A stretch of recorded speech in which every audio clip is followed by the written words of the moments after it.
Some combinations are just meant to be, whether it's something like strawberries and ice cream, hangovers and regret, or in this case, Bell Witch and Aerial Ruin, as they're performing once again in collaboration as Stygian Bough. On paper, it's a combination that shouldn't really work. You got the devastating funeral doom atmosphere of Bell Witch, along with the more mellow, darker acoustic vibes of Eric Mogrich's Aerial Ruin. But they first collaborated in the studio in the year 2020 during the global shutdown, and the product of that was Stygian Bough Volume 1, and it was fantastic. It worked so well. The two contrasting styles complemented each other brilliantly and brought the best out of each other. It wasn't just a studio project though, because they toured the album quite extensively in the year 2022. This included a festival appearance here in Manchester at Damnation Festival.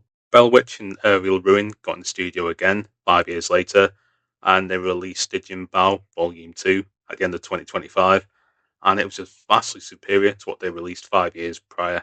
It was better produced, it was just a superior end product, and it was one of my albums of the year. It was just fantastic. They would come to Manchester once again, not for a festival appearance, but rather at a smaller 400 cap venue, Rebellion. I was right at the front, and I thought that was going to be a mistake because it was in loud. I just saw the wall of amplifiers they had, and I just knew that was going to shift some serious air. In fact, I could see the bottle shaking on stage, just shaking violently under the sheer quantity of vibrations, and it was loud. Trust me, it really tested the quality of your ear protection, and I feel sorry for anybody who didn't bring any that night. Now, I have seen Bell Witch and Stygian Bough, the two names being used interchangeably, and I think that's quite unfair to Eric, and it discredits and almost devalues what he brings to the band because he is a crucial figure, really. I was quite surprised in seeing that he's the lead vocalist essentially. He did a good 80-90% of the vocals that night.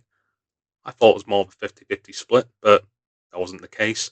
And Dylan is a fantastic bassist, very unique bassist.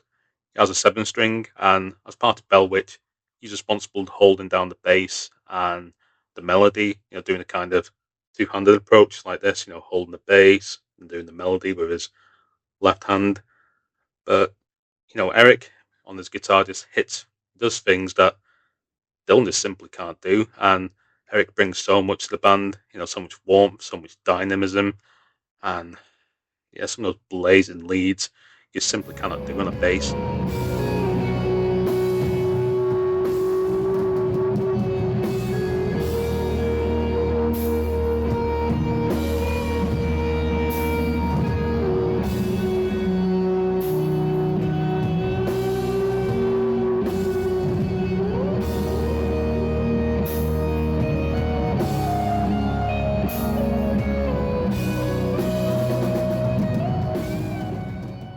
Now, did I mention it was loud?